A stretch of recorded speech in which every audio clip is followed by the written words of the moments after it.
there. It's Melissa. Let's get into our lesson today. We're doing Goodnight Irene by Leadbelly. I've played this song a lot. It's a bluegrass jam standard. You can play it straight through with just 1, 4, and 5 chords, but I add a minor chord in there. And it's a nice one to practice playing in 3/4 time. That means instead of counting 1, 2, 3, 4, you count 1, 2, 3, 1, 2, 3. Technically, we could say it's a waltz feel. Get the worksheet and follow along with me. I tabbed it out for the strumming, not the melody today. Again, we're doing 3/4 time, and we're using the chords C, G, C7, F, and F minor. So we have a couple unique chords in there today. I'll sing you the chorus of the song so you can hear what it sounds like.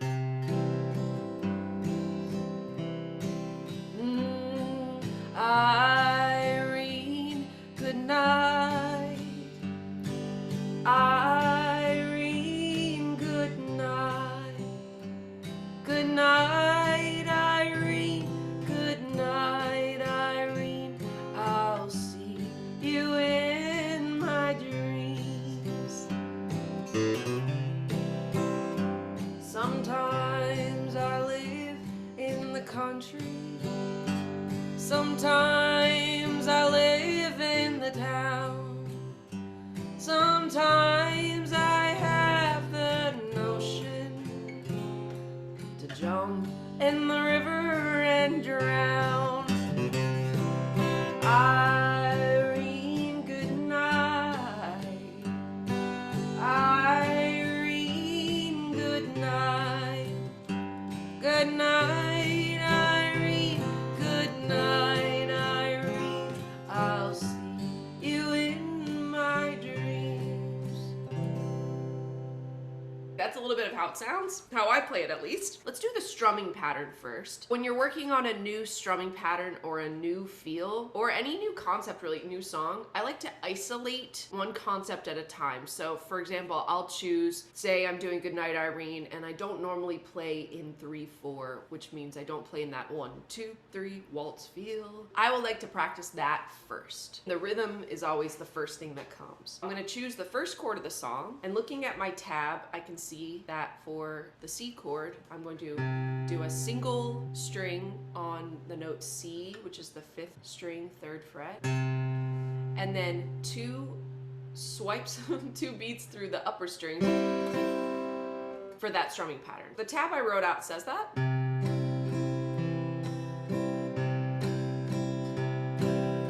You may deviate a little bit as long as you're making the chord and thinking low, high, high, low, high, high. The first thing I'm gonna do is start practicing my boom, chick, chick, boom, chick, chick in 3/4. So I'm thinking 1, 2, 3, 1, 2, 3, 1, 2, 3, 1, 2, 3, 1, 2, 3, 1, 2, 3, 1, 2, 3, 1, 2, 3. And I'm gonna do that until I can do it consistently for the length of a song. If you can't do it on one chord, it's not gonna be possible to do it on a whole song, right?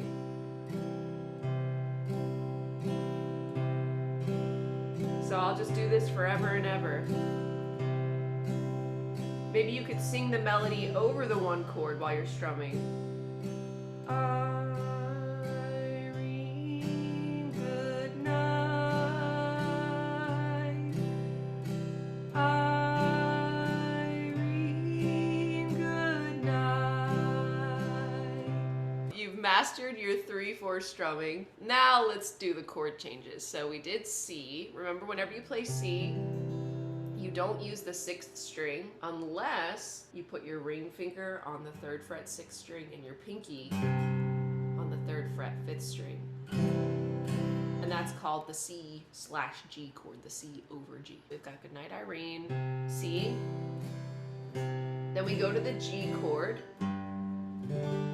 And I usually do it with my 2 fingers on fret, another one with 2 on 3, right? Fret 3, pinky, string 1, ring finger, string 2.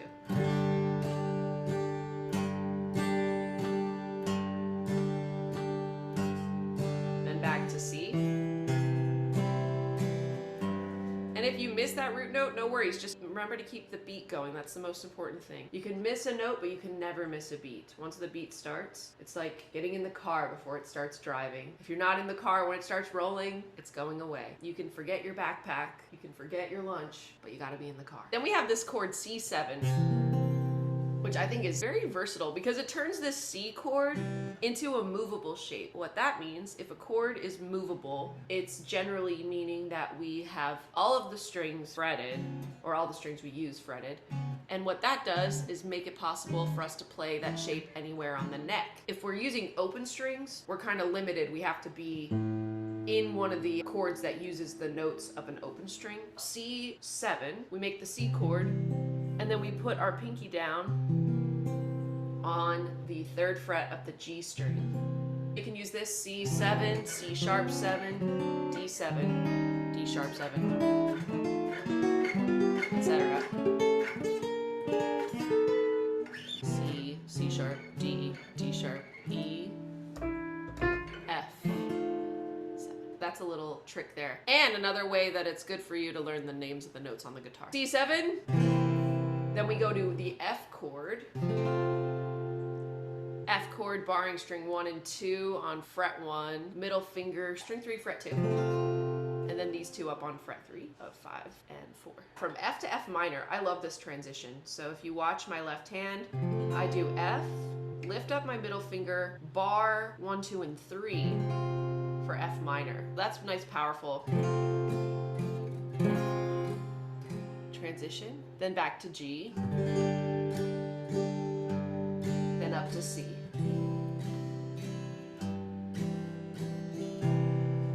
Let's do it again. This time I'll count and I'll show you some walk-ups. Since the sheet's starting right on C, I'll count it in with my voice and not my guitar so I don't confuse anyone. Here's the beginning. 1, 2, 3. 1, 2, 3. 1, 2, 3. 1, 2, 3. 1, 2, 3. 1, 2, 3. 1, 2, 3. 1, 2, 3. 1, 2, 3. 1, 2, 3. C7. F, F minor, G, C.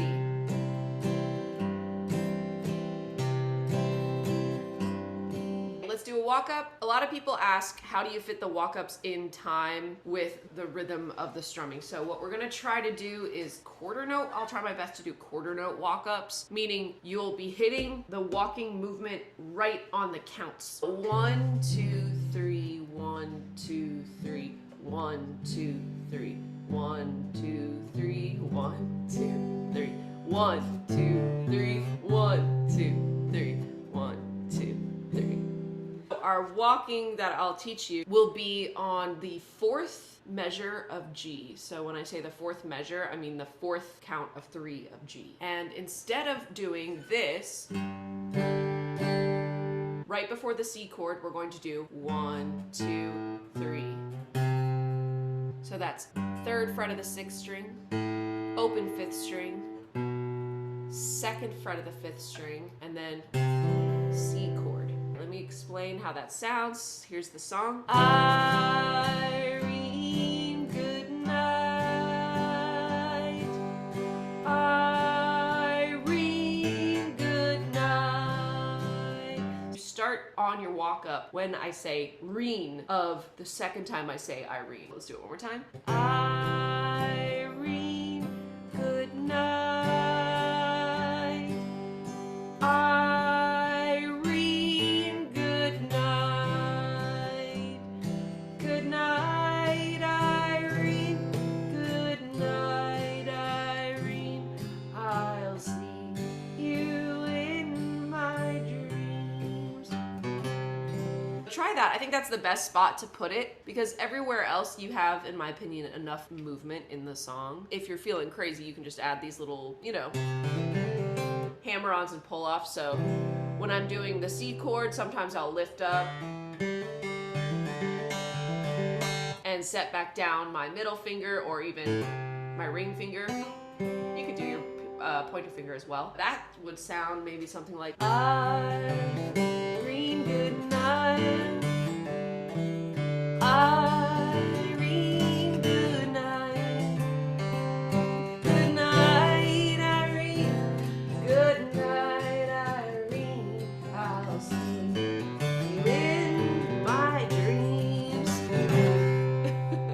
That's a really fun one. You can play around with it. Great jam song. You can practice taking solos. So if you watched our lesson on improvisation, you can practice doing an improvisation in 3/4. You would use the C major scale. And our method for that was memorize the scale, follow along with the root notes. Every time the chord changes, play a root note, and then find a note in between the root notes to improvise. I hope you all enjoyed this class. Let me know how it goes for you. Let me know if you have anything that you'd like me to share about what you're working on in your music, and keep playing. I'll see you soon. See you all. Bye.